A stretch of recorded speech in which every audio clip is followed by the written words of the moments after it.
நான் நேற்று பேட்டியில் சொன்னேன், அண்ணாதுரை அறிஞர் அண்ணாம்பாங்க, அவர் வந்து தெய்வ மறுப்பாளர். கடவுளே இல்லைன்னு சொன்னவருங்க, இந்த கடவுளை செருப்பால் அடிப்பாங்க. ஆனால் முதலமைச்சர் பதவி அவரை தேடி வந்தது.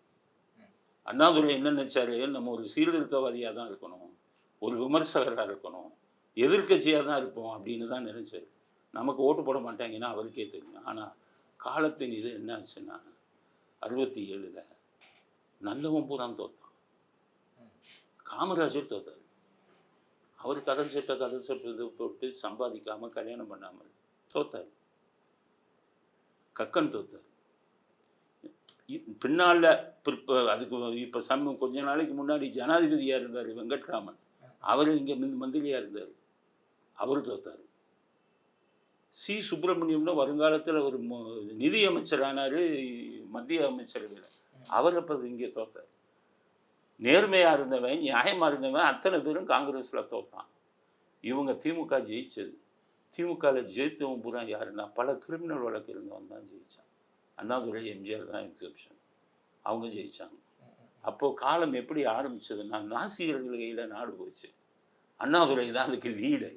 ஆனால் அண்ணாதுரை கிடைச்சா நாளை காலையில் பதவி வைக்கப்படும். அண்ணாதுரை 3 மணி வரை முடிச்சுக்கிட்டே இருக்காரு.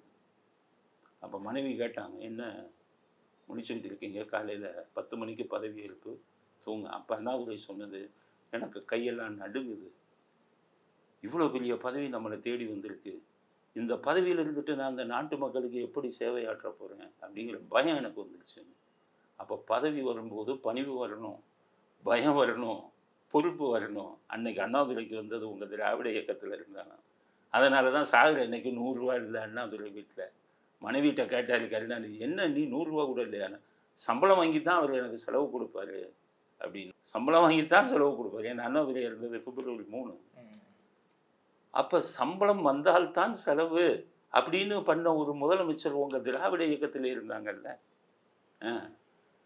எம்ஜிஆர் வந்து ஒரு காரில் போகிறாரு, ஒரு வயக்காடு இருக்குது, வயக்காட்டில் வேலை செய்கிறாங்க. அங்கே நின்று இறங்கி பார்த்தோன்னே ஒரு ஏழை தொழிலாளி ஓடி வரான். ஓடி வந்து ஐயா ஐயாங்கிறான்.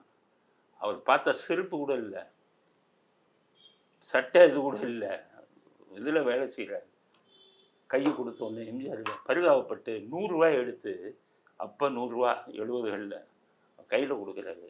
அவன் என்ன சொல்கிறான், பணம் எனக்கு வேணாம், நீங்கள் நல்லா ஆயுளோடு இருங்க, நீங்கள் நல்லா இருந்தால் நாடு நல்லா இருக்குங்கிறான்.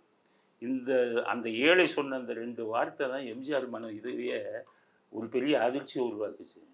வீட்டுக்கு போய் தேம்பி தேம்பி எழுதியிருக்காரு. ஜானகி கேட்டிருக்காங்க, என்ன அழுகிறீங்க? இல்லை, இன்னைக்கு ஒன்று நடந்தது, ஒரு ஏழை செருப்பு கூட இல்லை, கிழிஞ்சு இது சட்டை கூட இல்லை, 100 ரூபா கொடுத்தேன், இதுவரை நான் கொடுத்த எல்லாரும் பணத்தை வாங்கிடுவாங்க, நீ நல்லா இல்லையா, எனக்கு பணம் வேணாம், நீ நல்லா இருந்தால் நாடு நல்லா இருக்குங்கிறான். இந்த நாட்டுக்கு நான் என்ன செய்ய போகிறேன்னு எனக்கே தெரியலையே. அப்படி நினைக்கிறவன் தாங்க மனுஷன். முதலமைச்சராக வந்தானா நாட்டுக்கு என்ன செய்கிறது, மக்களுக்கு. அவன் லஞ்சம் வாங்குறான் மந்திரி, அவன் இதில் போய் நீங்கள் பங்கு வாங்கினீங்கன்னா எங்கே போச்சு அப்புறம் நாடு? அப்புறம் சுடுகாடு தானே. முதலமைச்சர் தானே மெயின். எம்ஜிஆர் பீரியடில் லஞ்சம் வாங்கின மந்திரிகள்லாம் கூப்பிட்டு அடித்தாரு தெரியுமா? ஏன் அடித்தாரு தெரியுமா? அந்த விவசாயி வந்துக்குன்னா அதை நினைப்பாரான். அந்த ஒரு ஏழை சொன்னானே, நீங்கள் நல்லா இருந்தால் தான் நாடு நல்லா இருக்கணும்னு. நம்ம ஆட்சிக்கு வந்துட்டோம், இவன் பூரா லஞ்சம் வாங்குறாங்க மக்கள் பணத்தைன்னு தான் உள்ளே கூப்பிட்டு வச்சு உதைச்சி அந்த பணத்தை பறித்து அரசாங்க கருவூலத்தில் சேர்த்த. இப்படித்தாங்க இருக்கணும், இப்படித்தான் இருந்தார்கள். காமராஜரும் அப்படி தான் இருந்தார்.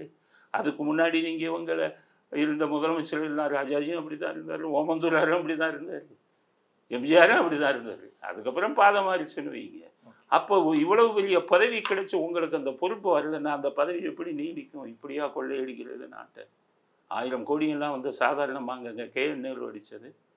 2500 ஏஇ அசிஸ்டன்ட் இன்ஜினியர் போஸ்ட்டு டிஎன்பிசியில் எக்ஸாம் எழுதிட்டு காத்துக்கிட்டு இருக்கான். ரிசல்ட்டில் மெரிட்டில் ராத்திரின்னு போகலாம் பறிச்சுக்கிட்டு மெரிட்டில் காத்துக்கிட்டு இருக்கான்.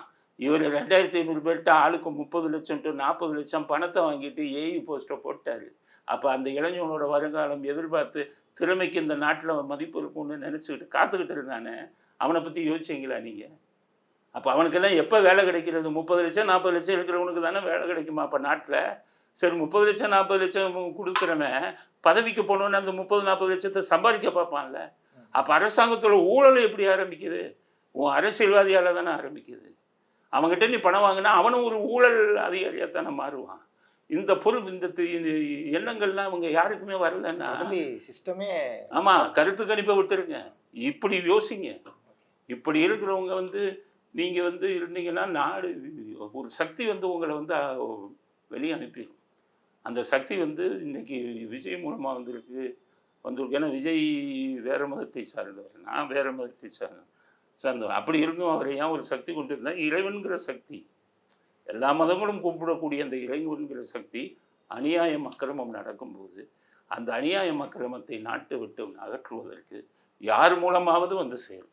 இப்போ விஜய் மூலமாக இப்போ விஜய் மூலமாக அது வருதுங்கிறது தான் என்னுடைய கணிப்பு.